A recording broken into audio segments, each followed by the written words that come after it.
Assalamualaikum warahmatullahi wabarakatuh. Perkenalkan, nama saya Muhammad Rizkan Karim dengan NIM 24108171100005. Di sini saya akan mempresentasikan hasil tugas saya. Di sini saya mengkritik video kelompok 5, di mana kelompok 5 sendiri itu membahas metode adaptif. Di beberapa bagian video mereka, ada suara yang memantul dan di beberapa waktu, video wajah mereka itu ada yang tidak sesuai dengan kata yang diucapkan. Kemudian untuk kritik pembahasan dari kelompok 5 sendiri itu adalah strategi adaptif yang ditampilkan sebenarnya menunjukkan kelemahan fundamental dalam perencanaan dan kualitas engineering. Yang pertama itu ada update yang terlalu sering. Dari versi yang pertama hingga sampai versi yang terakhir sebenarnya menunjukkan bahwa perencanaan di awal itu tidak matang. Kemudian stabilitas semu, preview versus stable, di mana penggunaan jalur preview untuk mitigasi risiko membuktikan bahwa pengembang tidak percaya diri dengan kualitas kode mereka. Kemudian yang terakhir itu ketidakpastian arsitektur, perubahan skema setting JSON dan arsitekturing windowing atau quick mode di tengah jalan menunjukkan tidak adanya blueprint yang kokoh. Kemudian analisis what if terminal Windows dengan metode perspektif. Karena kelompok 5 menggunakan terminal Windows, maka saya akan menggunakan terminal Windows. Jadi, jika terminal Windows mau dikembangkan dengan metode perspektif, seluruh spesifikasi fitur dan antarmuka harus dikunci sejak awal dalam fase requirement yang detail. Pengembangan dilakukan secara linear dan kaku untuk menjamin stabilitas dan struktur sistem yang tidak bisa ditawar. Yang pertama kali yaitu perencanaan arsitektur holistik atau BUFD. Seluruh arsitektur termasuk PowerShell, CMD, dan WSL didefinisikan secara tuntas sebelum pengkodean dimulai. Hal ini mencegah perubahan desain di tengah jalan, sehingga manajemen memori dan proses terminal menjadi lebih jauh efisien dan terstruktur secara permanen. Kemudian yang kedua ada stabilitas inti core yang mutlak. Sebagai alat sistem engine terminal tidak dikembangkan melalui iterasi mingguan yang beresiko. Mesin render berbasis GPU atau DirectX harus selesai dan dikunci secara teknis sebelum UI dibangun.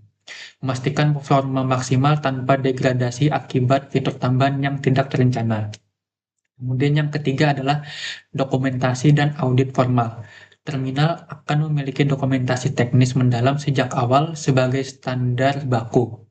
Hal ini memberikan kepastian keamanan yang krusial bagi instansi pemerintah atau korporasi besar. Menghindari celah keamanan yang sering muncul pada pengembangan adaptif yang terburu-buru. Kemudian yang keempat itu ada pengujian bertingkat atau V-model. Siklus pengujian dilakukan secara ketat mengikuti setiap tahap desain, mulai dari unit testing hingga sistem testing. Hasilnya adalah produk yang zero bug saat rilis perdana kali, sehingga pengguna profesional tidak terganggu oleh update patch yang terlalu sering akibat kesalahan logika. Kemudian yang terakhir itu adalah prediktabilitas dan disiplin proyek.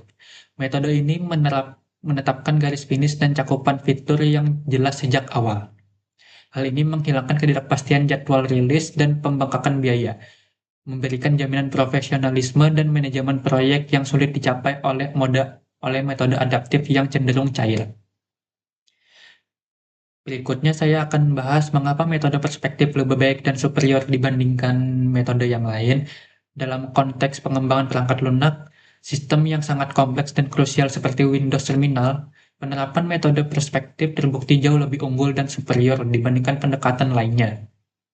Karena alasan teknis mendalam sebagai berikut. Yang pertama itu adalah integritas sistem yang superior. Pemilihan metode perspektif adalah kebutuhan teknis mutlak untuk menjaga integritas sistem operasi yang digunakan oleh miliaran perangkat. Ini mencegah adanya bug mendadak di tengah jalan yang bisa mengganggu produktivitas pengembang. Yang kedua itu adalah struktur manajemen yang kuat. Pendekatan ini memberikan struktur yang diperlukan untuk mengelola perubahan radikal pada kernel dan antarmuka secara bersamaan tanpa menimbulkan konflik kode. Yang ketiga itu adalah kepastian stabilitas. Dengan urutan kerja yang jelas, yaitu desain dikunci sebelum pengerjaan, risiko terjadinya kegagalan sistem pada alat krusial seperti terminal dapat ditekan seminimal mungkin. Dan yang terakhir itu adalah efisiensi koordinasi. Melalui parallel development, departemen yang berbeda dapat bekerja serentak namun tetap terkoordinasi, menghasilkan produk yang terasa lebih lengkap dan stabil sejak versi pertama dirilis. Itu saja dari saya. Terima kasih sudah menonton. Wassalamualaikum warahmatullahi wabarakatuh.